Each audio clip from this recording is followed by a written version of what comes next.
You have spent decades working hard for this country. You have raised your family, paid every tax bill on time, and finally reached the point where the age pension lands in your bank account every fortnight like clockwork.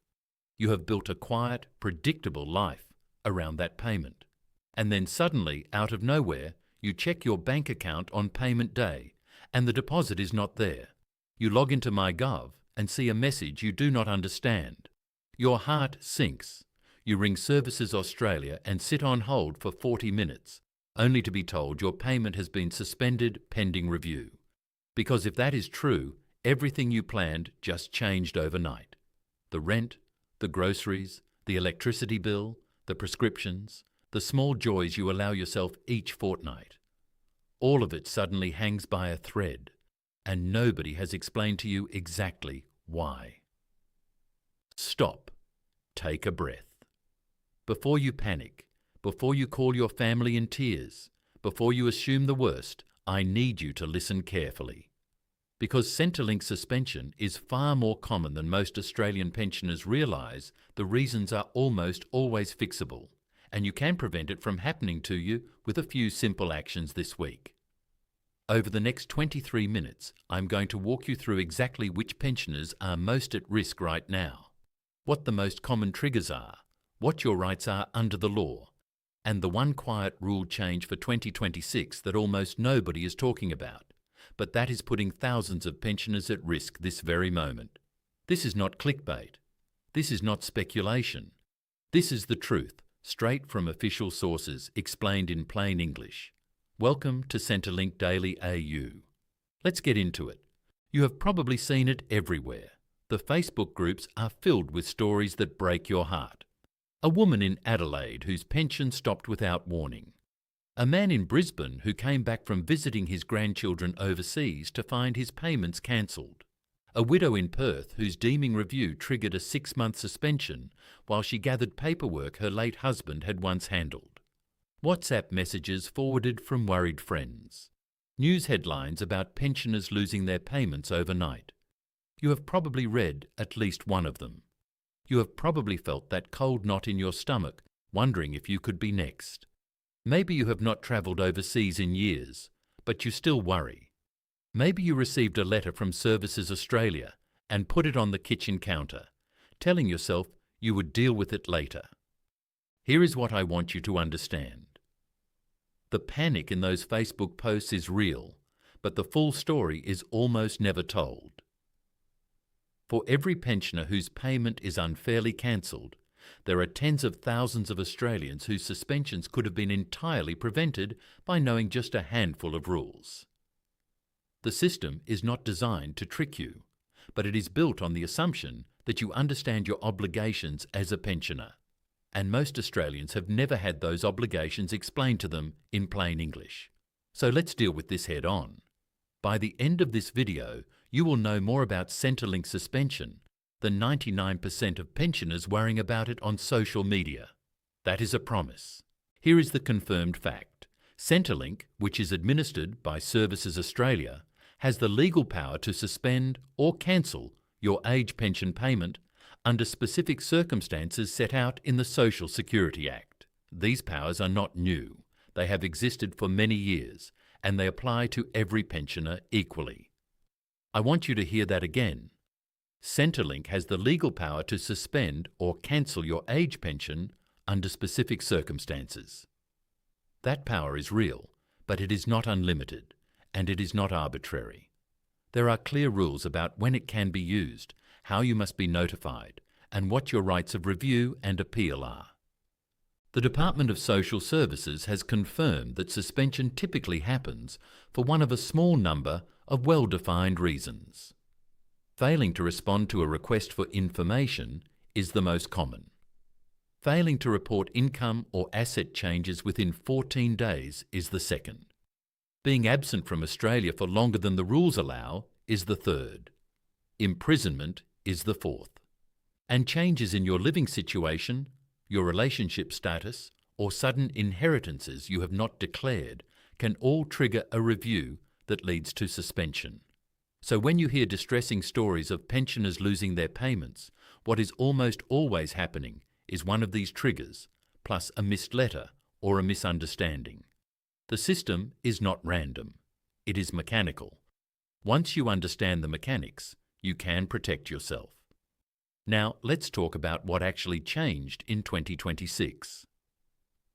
While the core rules are the same, several quiet adjustments have shifted how the system works in practice.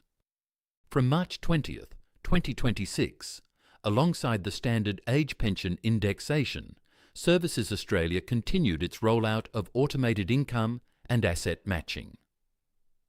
The Australian Taxation Office, the major banks and Services Australia now share data more efficiently than ever before. If your bank reports interest that does not match what Centrelink has on file, the system can flag a review automatically, without a human ever looking at your case first. From July 1st, 2026, the financial year change brought updated income thresholds, updated work bonus calculations, and new reporting obligations for self-funded retirees holding a Commonwealth Seniors Health Card. If your income exceeds the threshold without you reporting it, your card can be cancelled, and that flows through to other benefits. From September 20th, 2026, the next indexation cycle will bring further rate increases, updated deeming rates, and another wave of automated reviews triggered by year-end financial reporting. The hidden change for 2026 that almost nobody is talking about is the dramatically increased speed of automated reviews. In previous years, a flagged inconsistency might sit in a queue for weeks. In 2026, automated suspensions can happen within days. That gives pensioners much less time to respond before payments stop. The only real protection is to update your details proactively before the system flags you. If you are 60 years old right now, you are still 7 years away from age pension eligibility. But the lesson is to start good habits now. The pensioners who never get suspended are the ones who treat Centrelink like a serious financial relationship from day one. If you are 62 or 65, you may already be drawing on your superannuation, and any super withdrawals or work hour changes can affect your future age pension calculation. Real Australians who are counting down the years to 67 should be paying close attention right now. If you are 67 and just qualified for the age pension, you are in the highest risk window for accidental suspension. New pensioners often do not realise the reporting obligations begin immediately. You must report changes within 14 days from your very first payment. If you are 70, 75, 80 or beyond, the danger is complacency. Many distressing suspension stories come from pensioners in their late 70s who assumed nothing had changed, missed a letter, or did not realise a bank balance crossing a threshold needed to be reported. The reassuring truth is that suspension is not the end. There is always an internal review process. There is always a path to reinstatement. And payments can often be backdated in full once resolved. Now, here is the genuinely good news buried in the 2026 framework that almost nobody on Facebook is telling you about. First, the appeal process is more accessible than ever. If your payment is suspended and you disagree, you have the right to ask Services Australia for an internal review by an authorised review officer at no cost. You then have a second tier of review through the Administrative Review Tribunal, also at no cost. Many pensioners win these reviews and have payments reinstated and backdated. Second, Services Australia has expanded its financial information service, which is completely free for older Australians. You can speak to a financial information service officer who will help you understand how your assets, income, and reporting obligations interact without charging a cent. Most pensioners have no idea this service exists. Third, the digital MyGov system now allows you to update almost every detail from your own kitchen table. A change of bank account, address, assets, or income can be done online in minutes. Fourth, the reporting tools are smarter in 2026. The Express Plus mobile app and the upgraded online accounts let you lodge changes quickly, see confirmation immediately, and keep a digital record of every report you submit. That digital trail is your protection if a dispute arises. Fifth, the financial hardship provisions remain strong. If you find yourself in an unexpected suspension and cannot pay your rent or buy food, Services Australia has crisis payment provisions, emergency assistance, and hardship advance payment options. No senior Australian should ever go hungry because of an administrative suspension. Let's talk numbers. To understand what is really at stake, you need to see the figures clearly. The maximum age pension rate from March 20th, 2026 is $1,200.90 per fortnight for a single pensioner, which is approximately $31,223 per year. For couples, the rate is $905.20 each per fortnight, or $1,810.40 combined, which is roughly $47,071 per year. These are the official Services Australia figures. If your payment is suspended for even one fortnight, you lose $1,200.90 as a single, or $1,810.40 as a couple. 3 months of suspension can cost a single pensioner more than $7,800.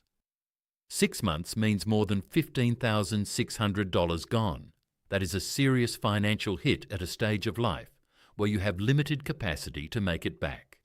The income test free area is $218 per fortnight for singles and $380 combined for couples. Above that, your pension reduces by 50 cents for every dollar of additional income. The work bonus allows you to earn up to $300 per fortnight from employment before it touches your pension, and you can accumulate a work bonus balance of up to $11,800. The age pension assets test thresholds from March 20th, 2026 are critical. For a single homeowner, the full pension is payable for assets under $321,500. The part pension cuts out at around $722,000. For a homeowner couple, the full pension threshold is approximately $481,500, with the part pension cutting out at around $1,085,000. Deeming rates from March 20th, 2026 are 1.25% on the first $64,200 of financial assets for singles and 1.25% on the first $106,200 for couples combined, with 3.25% applied to anything above. If your financial assets cross a threshold and Centrelink is not notified, that mismatch is one of the most common triggers for an automated review. If you travel overseas, your pension supplement and energy supplement drop after 6 weeks. The basic rate continues, but the supplements stop. Services Australia has confirmed that the pensioner concession card itself cancels after 6 weeks overseas, which means your concessions on medicines, transport and utilities all vanish until you return. Now let's talk about eligibility. Suspension risk is closely tied to whether you continue to meet the conditions for the pension. To receive the age pension, you must be 67 years of age or older. You must be an Australian resident, generally with at least 10 years of Australian residency, including a 5-year continuous period. You must satisfy the income test and the assets test on an ongoing basis, and you must keep your details current. The primary home exemption is one of the most important protections in the system. Your principal place of residence is generally not counted as an assessable asset, no matter how valuable. That means a pensioner in $1 million Sydney home can still qualify for the full age pension if their other assets are below the threshold. However, the home exemption changes in specific situations. If you move into aged care, the rules become more complex. If you rent out part of your home, that income is assessed. If you have an investment property, it is fully counted and rental income is fully counted. Residency requirements are also a hidden trap. The 6-week threshold for the pensioner concession card is one trigger. Longer absences can affect the pension rate, and very long absences can affect eligibility entirely.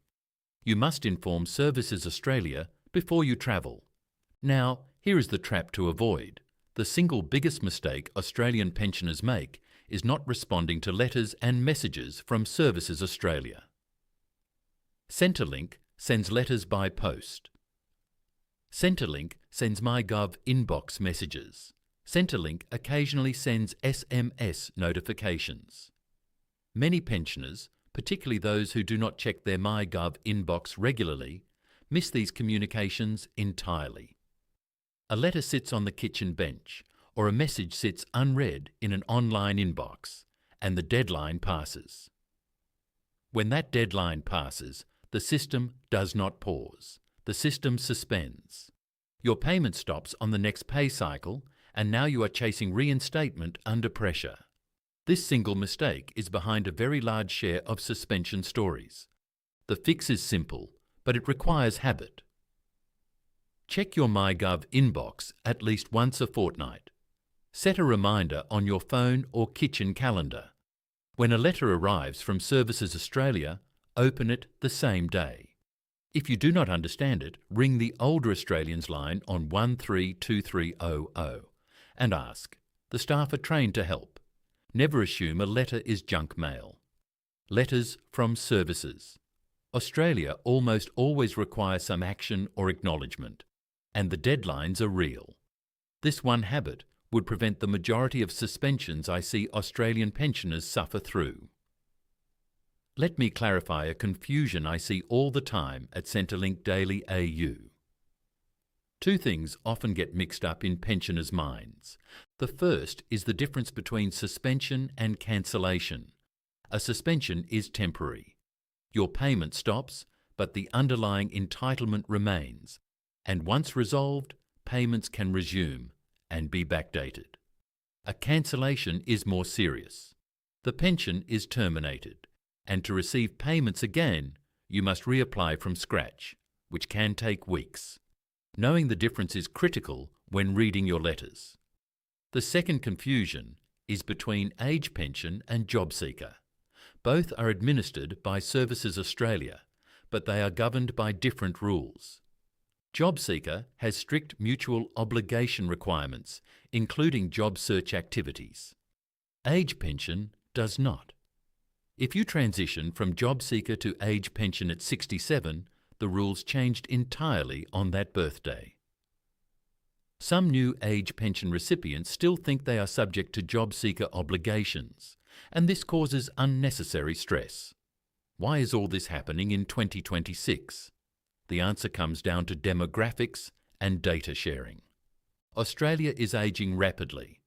According to the Australian Bureau of Statistics, more than 16% of Australians are now aged 65 or over, and that figure is climbing. The number of age pension recipients exceeds 2.6 million. The cost to the federal budget is enormous.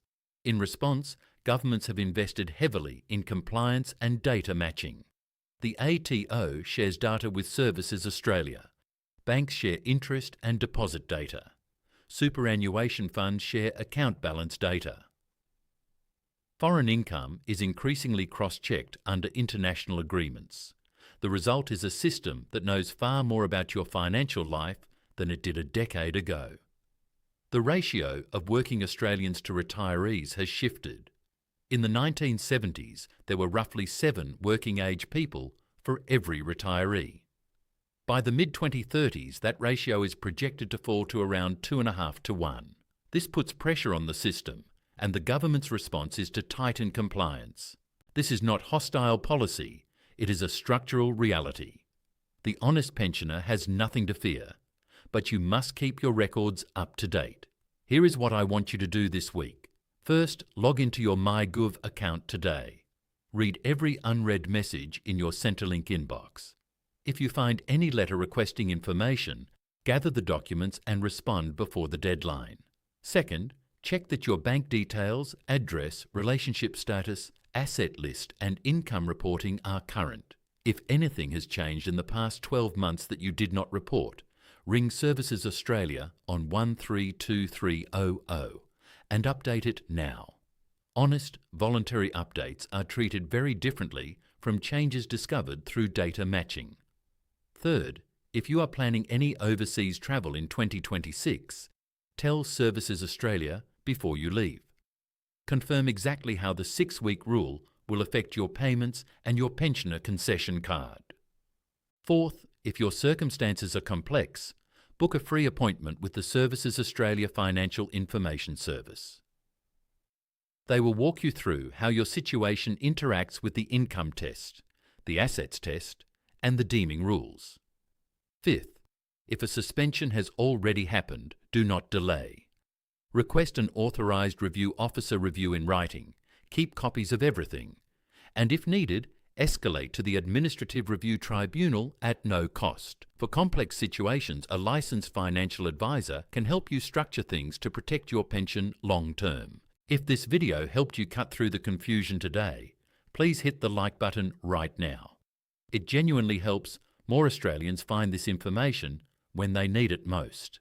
Subscribe to Centrelink Daily AU and hit the bell so you never miss a daily update on the age pension, Centrelink rule changes, or any government payment that affects Australian seniors. And drop your question in the comments below, whether it's about Centrelink suspension reasons, the overseas travel rules, the assets test, or anything else. We read every single comment and your question could become our next full video. Share this video with another Aussie senior who needs to know this, because the more informed we are, the harder it becomes for any of us to be caught off guard. Until the next video, stay informed, stay prepared, and remember, your retirement deserves to be built on facts, not fear. From all of us at Centrelink Daily AU, take care and we'll see you tomorrow.